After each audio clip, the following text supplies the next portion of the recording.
요한일서 1장 5절부터 10절까지 말씀입니다. 저 한 절씩 교독하시겠습니다. 우리가 그에게서 듣고 너희에게 전하는 소식은 이것이니 곧 하나님은 빛이시라 그에게는 어둠이 조금도 없으시다는 것이니라.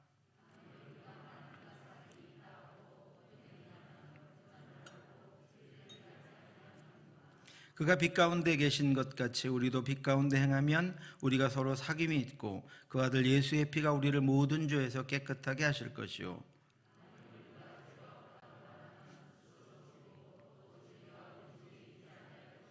만일 우리가 우리 죄를 자백하면 그는 미쁘시고 의로우사 우리 죄를 사하시며 우리를 모든 불의에서 깨끗하게 하실 것이요 만일 우리가 범죄하지 아니하였다 하면 하나님을 거짓말하는 이로 만드는 것이니 또한 그의 말씀이 우리 속에 있지 아니하니라. 들어보셨는지 모르겠는데 적극적 피동성이라고 하는 말이 있습니다. 피동성이라고 하는 말이 남의 힘에 의해서 움직이는 것을 말합니다. 적극적 피동성이라고 하는 말은 그러니까 내가 적극적으로 다른 어떤 존재에게 나를 맡기는 것, 그래서 그에 의해서 움직이도록 그렇게 영향을 받도록 하는 것이 적극적 피동성입니다. 한 아이가 있습니다. 그 아이는 흙을 가지고 노는 것을 너무나도 좋아했습니다. 흙으로는 만들지 못하는 것이 없었고 자신의 상상력을 마음껏 발휘할 수 있었기 때문입니다. 그래서 흙장난을 너무나도 좋아했습니다. 오늘 학교를 마치고 집으로 가던 아이가 집 근처 공사장에서 파낸 흙 한 무더기가 길가에 있는 것을 발견했습니다. 아이는 가던 길을 멈추고 앉아서 흙을 가지고 놀기 시작했습니다. 집도 만들고 사람도 만들고 그렇게 놀고 있는데 한 방울씩 비가 떨어지기 시작했습니다. 아이는 자신이 좋아하는 흙장난을 하느라 비가 오는지도 시간이 흘러가는지도 잘 느끼지 못했습니다. 처음에는 한두 방울 떨어지던 비가 시간이 지나자 굵은 빗방울로 변했습니다. 비 때문에 더 이상 흙장난을 할 수 없게 되자 아이는 자리에서 일어났습니다. 온몸은 흙투성이었고 옷도 흙과 비에 범벅이 되었습니다. 그제야 아이는 시간이 너무 많이 지났고 자신의 상태가 엉망이 된 것을 깨닫게 되었습니다. 아이가 가방을 들고 집에 가려고 하는데 여러 가지 생각이 들었습니다. 여러분 같으면 어떻게 하시겠습니까? 제가 객관식으로 문제를 내겠습니다. 마음으로 한번 생각해 보시기 바랍니다. 1번, 빨리 집으로 가서 엄마에게 이야기한다. 2번, 이 상태로 집에 가면 혼날 것 같으니 옷에 묻은 흙이라도 이렇게 좀 깨끗해 보이는 웅덩이에 벗어서 빨아가지고 다시 입고 집으로 간다. 3번, 엄마한테 가기보다는 친구네 집에 가서 며칠간 지내다가 엄마가 이 일을 잊어버렸을 때쯤 집에 들어간다. 3번 정도는 조금 놀아본 아이겠죠. 여러분 어떻게 하시겠습니까? 제가 바꿔서 다시 한번 질문할까요? 여러분이 엄마라면 아이가 어떻게 하는 게 제일 좋으시겠습니까? 잠시 엄마한테 혼날 것 같으니까 두 번째나 세 번째 같은 생각이 들 수도 있겠지만 어쨌든 가장 현명한 방법은 첫 번째일 것입니다. 주저하지 않고 집으로 달려가서 엄마에게 빨리 가는 것입니다. 엄마가 화를 낼 수도 있겠지만 젖은 아이의 더러워진 옷을 벗기고 욕조에 따뜻한 물로 욕조에서 씻겨줄 것입니다. 아이가 씻을 수 없는 목도 등도 깨끗하게 닦아주실 것입니다. 그리고 마른 수건으로 물기도 닦아주신 후에 깨끗한 옷으로 갈아입혀주고 허기진 아이에게 맛있는 음식도 해주실 것입니다. 이렇게 아이가 집으로 달려가서 엄마에게 자신의 모든 것을, 자신의 더러운 상태, 자신이 일찍 집에 가지 않고 시간을 보낸 엄마가 걱정했었을 그 모든 상태들을 엄마에게 온전히 맡기는 것을 적극적 피동성이다라고 말합니다. 만일 두 번째나 세 번째처럼 적극적으로 엄마한테 자신을 의존하지 않고 자신의 생각대로 처리하는 부분이 있었다면 그런 것들이 많으면 많을수록 아이는 점점 더 어려운 상황이 될 것입니다. 어린 아이일수록 적극적 피동성이 더 강합니다. 잘하면 잘할수록 적극적 피동성이 떨어집니다. 하나님에 대해서도 마찬가지입니다. 사랑하는 성도 여러분, 하나님께로 나아가 여러분을 적극적으로 하나님께 맡기시기 바랍니다. 내 길을 여호와께 맡기라. 그를 의지하면 그가 이루시고 내 짐을 여호와께 맡기라. 그가 너를 붙드시고 의인의 요동함을 영원히 허락하지 아니하시리로다. 너의 행사를 여호와께 맡기라. 그리하면 내가 경영하는 것이 이루어지리라. 한나는 기도하며 자신의 아들 사무엘을 하나님께 맡겼습니다. 그러므로 나도 그를 여호와께 드리되 그의 평생을 여호와께 드리나이다 하고 그가 거기서 여호와께 경배하니라. 그렇게 하나님께 맡길 때 적극적 피동성으로 전부를 하나님께 맡기고 하나님이 기뻐하시는 뜻을 따라 행함으로 하나님의 인도하심과 돌보심과 채우심으로 늘 충만한 저와 여러분들 되시기를 주님의 이름으로 축원합니다. 지난주 오늘 이제 마지막 코이노니아 요한일서 강해를 하면서 지난주까지 거를 한번 정리해 보겠습니다. 하나님은 죄악으로 인하여 하나님을 배반한 이 세상 가운데에서 우리를 택해서 우리의 죄를 사해 주시고 자녀 삼으시기 위해서 자신의 하나뿐인 아들을 자신이 창조하신 이 땅 가운데 보내주셨습니다. 예수 그리스도는 태초에 하나님과 함께 이 세상을 창조하셨고 말씀으로 계시던 분이었습니다. 1장 1절 상반절을 보면 태초부터 있는 생명의 말씀에 관하여는 예수님이 태초부터 계셨다라고 말씀하고 있습니다.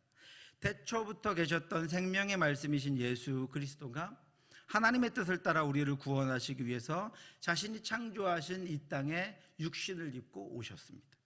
이 생명이 나타내신 바 된지라. 이 영원한 생명을 우리가 보았고 증언하여 너희에게 전하였노니. 그 생명이 우리에게 나타났습니다.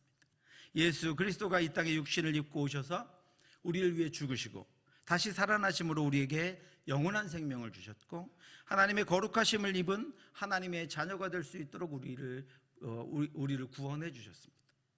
그가 우리를 위해 자신을 주시고 우리를 먼저 사랑해 주시고 그 사랑을 입게 하심으로 하늘에서부터 시작된 코이노니아, 너희끼리 잘 사귀어라 이렇게 말씀하시지 않고 자신을 십자가에 내어주심으로 시작된 하나님과의 코이노니아, 하나님으로부터 하늘에서부터 시작된 그 하나님의 사랑의 교제가 우리에게 이르게 되었습니다.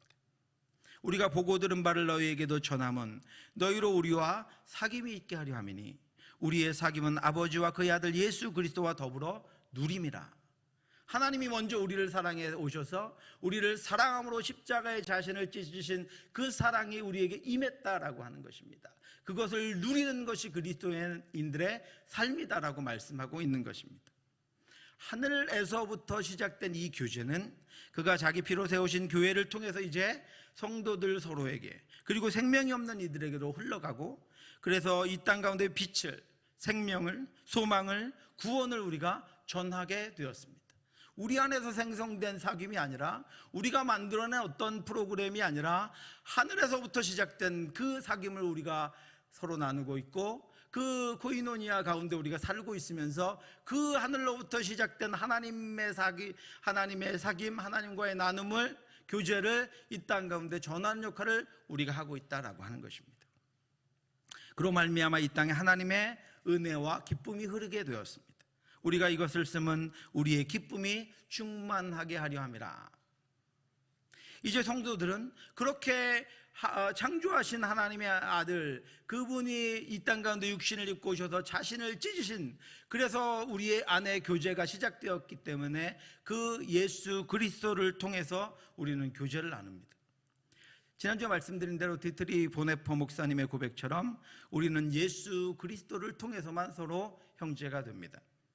성도 개인들의 탁월함이나 성도 개인들의 영성이나 프로그램들, 교회의 크기, 그 어떤 것도, 목사들의 어떤 것, 그런 교육자들의 어떤 것도 성도의 교제를 이루거나 풍성하게 하거나 지속시키는 조건이 될 수 없습니다.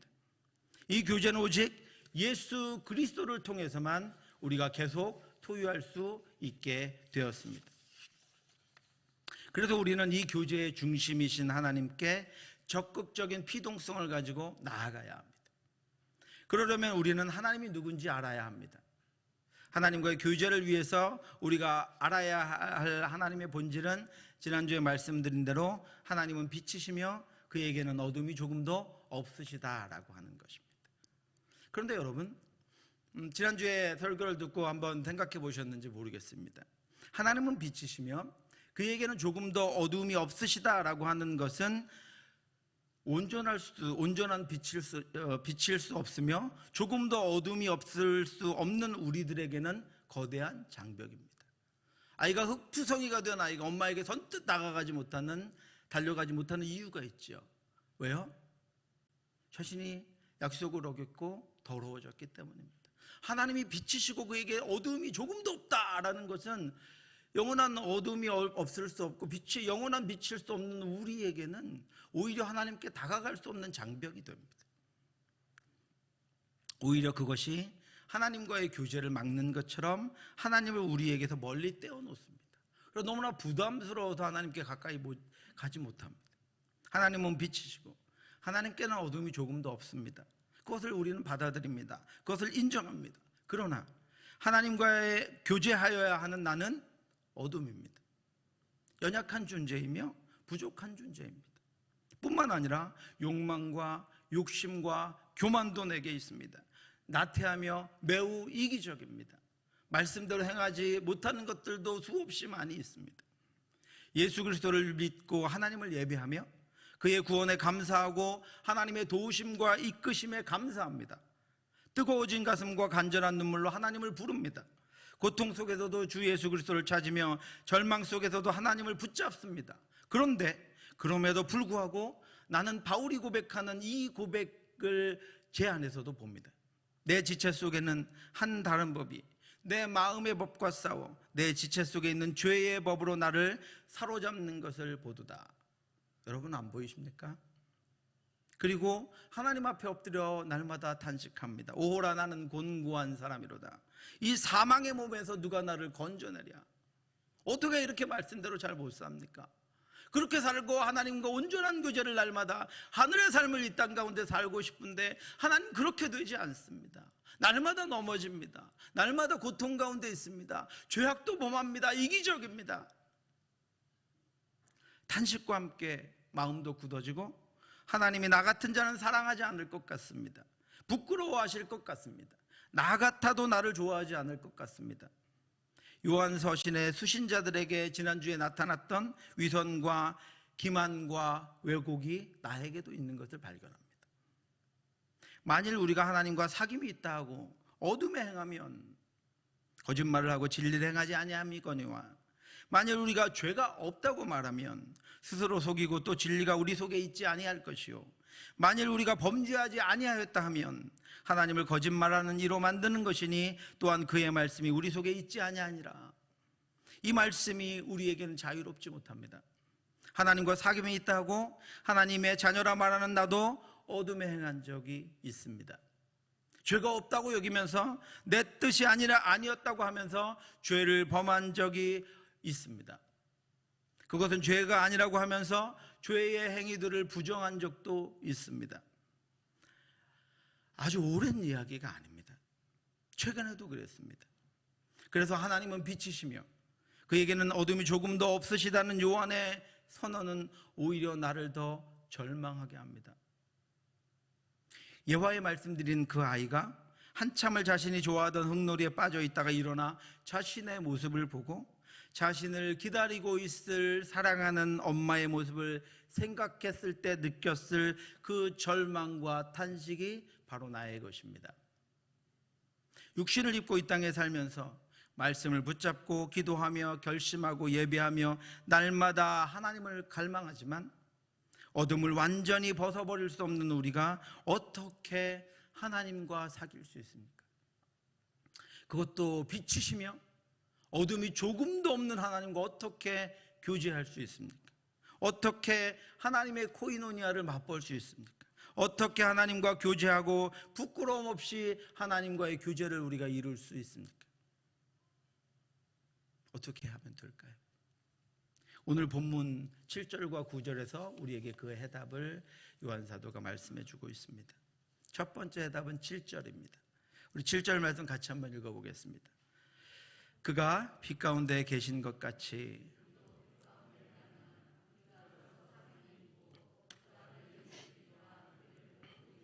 깨끗하게 하실 것이요. 아멘. 어둠 속에 우리가 항상 빛 가운데 계신 하나님과 사귐을 갖기 위해서는 우리도 그 빛 가운데 행해야 한다라고 말씀하고 있습니다.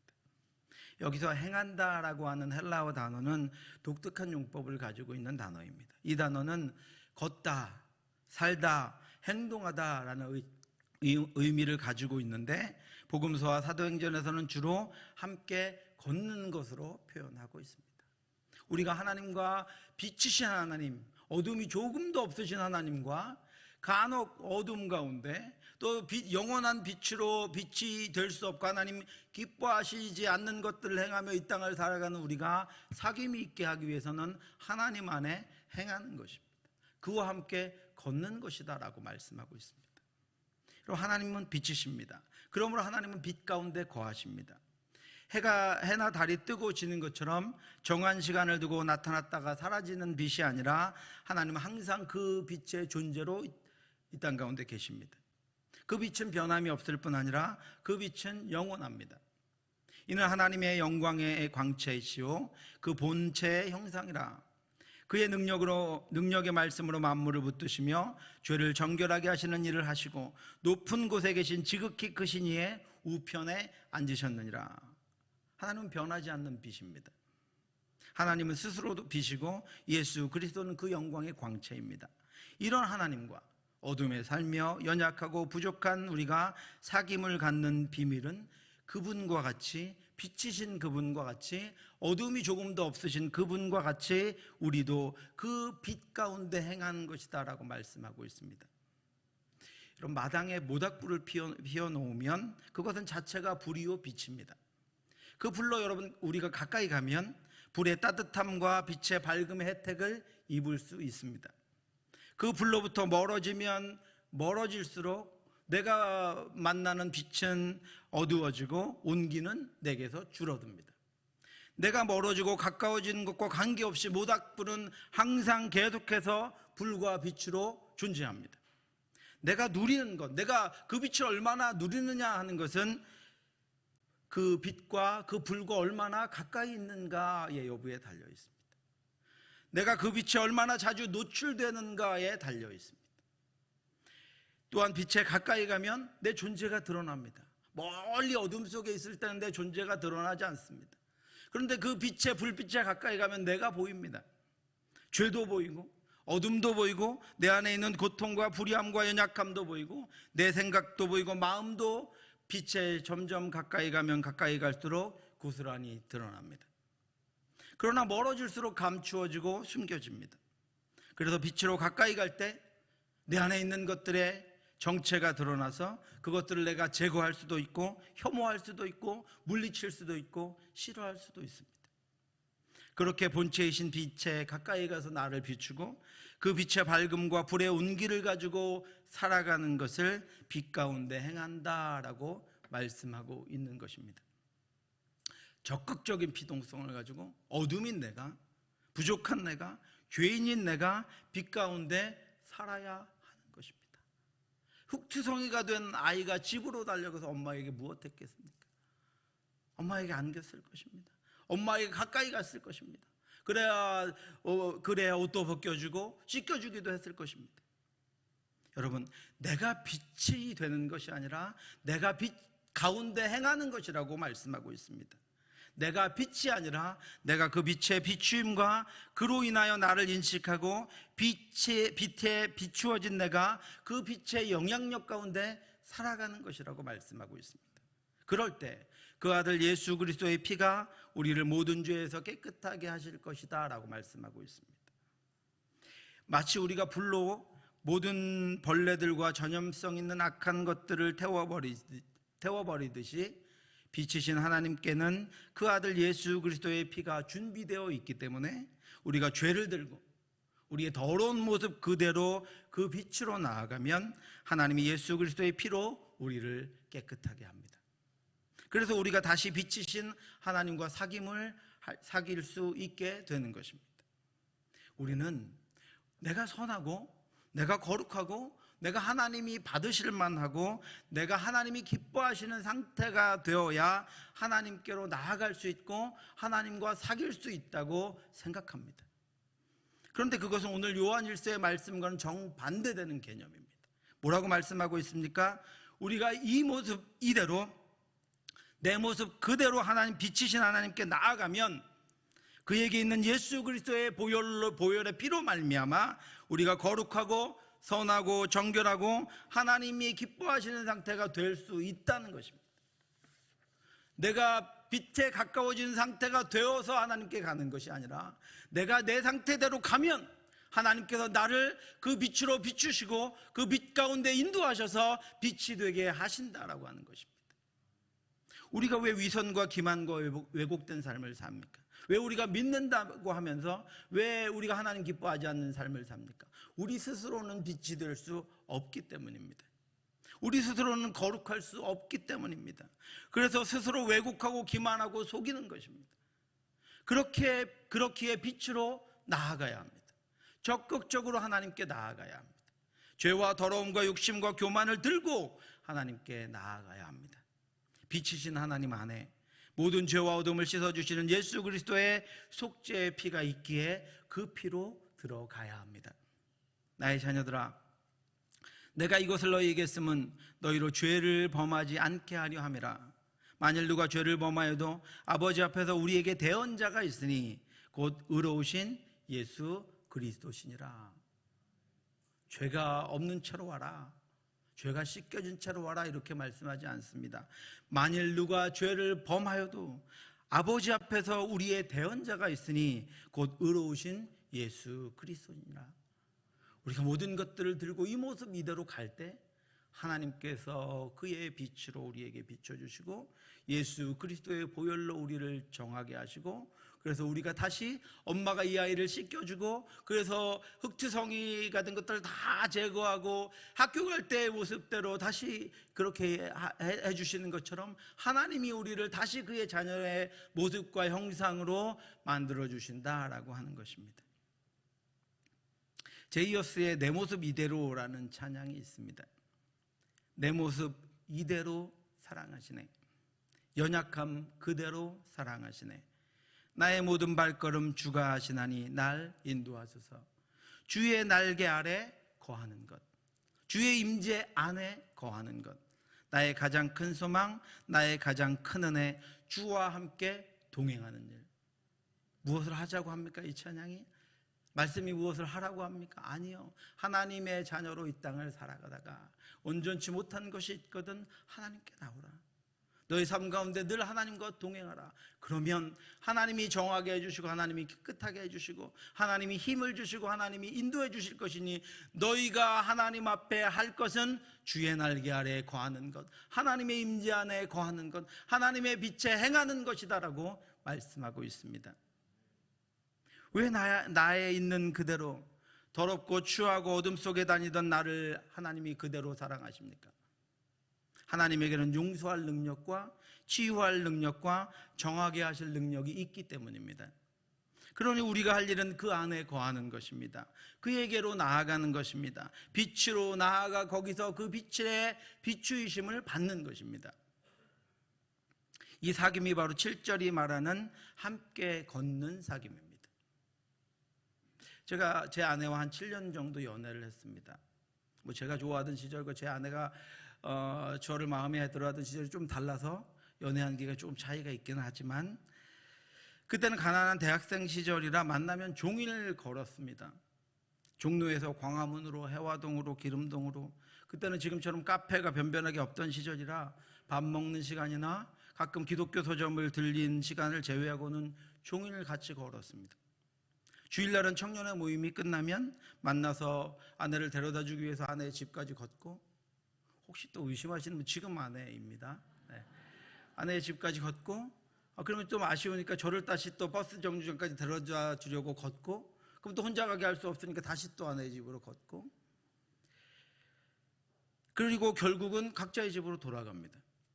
아침에 나왔던 곳으로 다시 돌아가는 것입니다. 원래대로 돌아가면 여러분 원점 같습니다. 그런데 그 시간은 사귐의 시간이었습니다.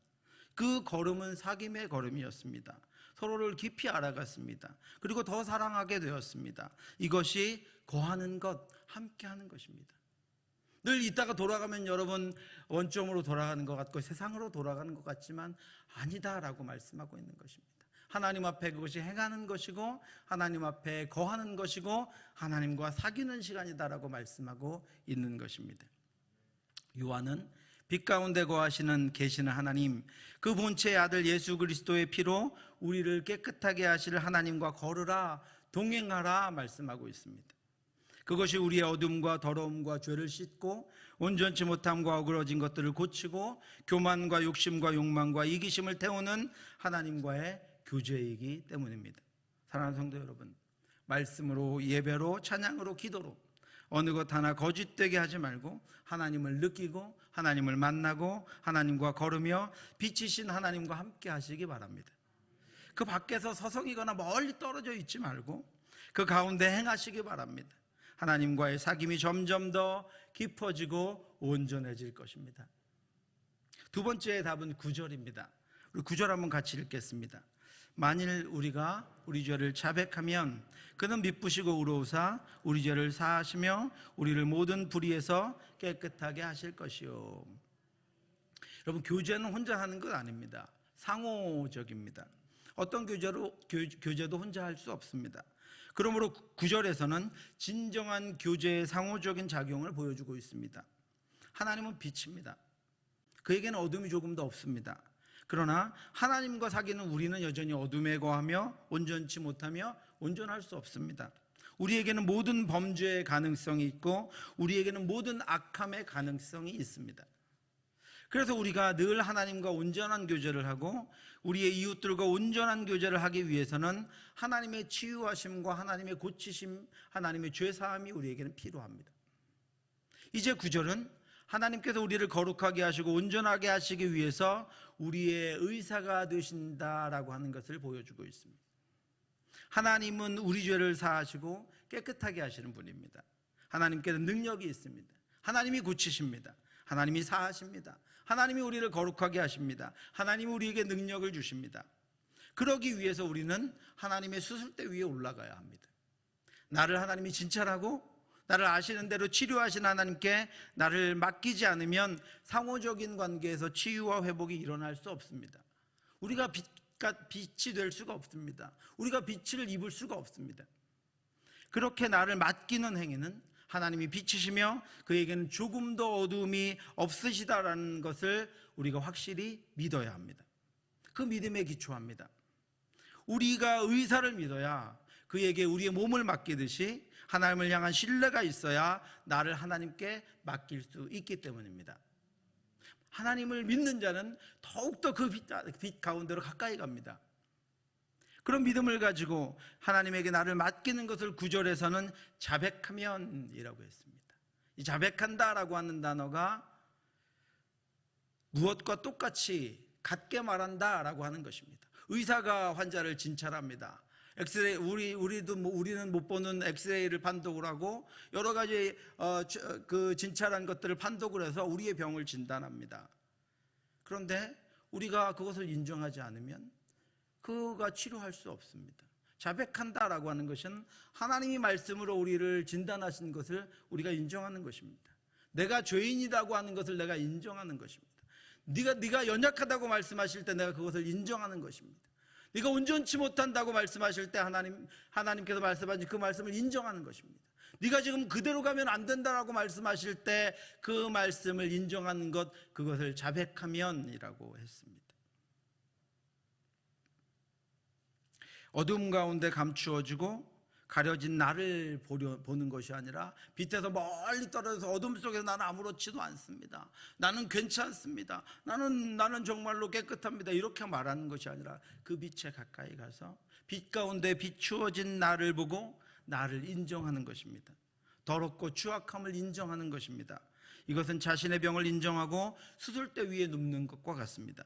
그리고 자신을 찔러 쪼개어 반드시 낫게 하실 의사가 빛이시며 어두움이 조금도 없는 하나님이라는 사실을 믿는 것입니다. 그 죄의 자백만으로 우리는 빛으로 들어갑니다. 왜냐하면 하나님이 그 죄를 인정한 죄를 비추시기 때문입니다. 그래야 우리가 하나님과 다시 교제할 수 있는 존재가 되는 것입니다. 여러분, 하나님이 지금 우리도 이해하지 못할 다윗의 범죄에 대해서 용서해 주신 이유가 무엇입니까?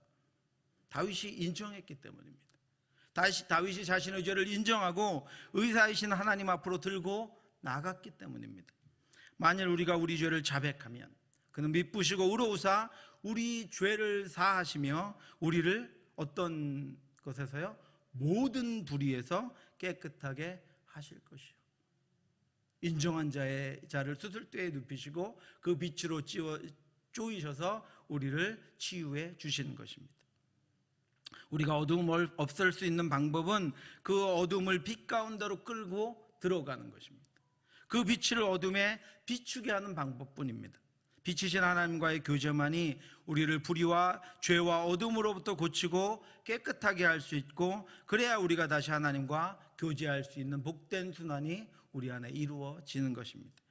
사랑하는 성도 여러분, 죄로 말미암아 부끄러운 상태가 되었을 때, 온전치 못함으로 말미암아 침체되었을 때, 세상에 휩쓸려 살다 보니 너무 오래 하나님을 잊게 되었을 때, 불의로 더러워졌을 때, 빛이신 하나님으로부터 멀어질 것이 아니라 빛이신 하나님께로 그것들을 다 들고 가까이 나아가야 합니다. 다른 길이 없기 때문입니다. 정신없이 살다가 진흙으로 더럽혀진 어린아이와 같은 자신의 모습을 발견했을 때, 한없이 초라해진 비참한 자신의 모습을 발견하게 되었을 때, 허무함과 외로움에 방황하는 자신의 모습을 발견하게 되었을 때, 항상 거기서 동일한 빛을 비추시는, 우리에게 그 빛을 비추고 계시는 하나님께로 돌아가 속히 회복하는 은혜를 경험하는 저와 여러분들 되시기를 주님의 이름으로 축원합니다. 아들이 있는 자에게는 생명이 있고 하나님의 아들이 없는 자에게는 생명이 없느니라. 기도하겠습니다. 하나님 아버지, 은혜를 감사합니다. 오늘도 빛으로 나아갑니다. 모든 죄와 더러움과 온전치 못함, 또 하나님 아버지 부끄러움과 연약한 모든 것들을 가지고 하나님께로 날마다 나아갈 수 있도록 인도하여 주시옵소서.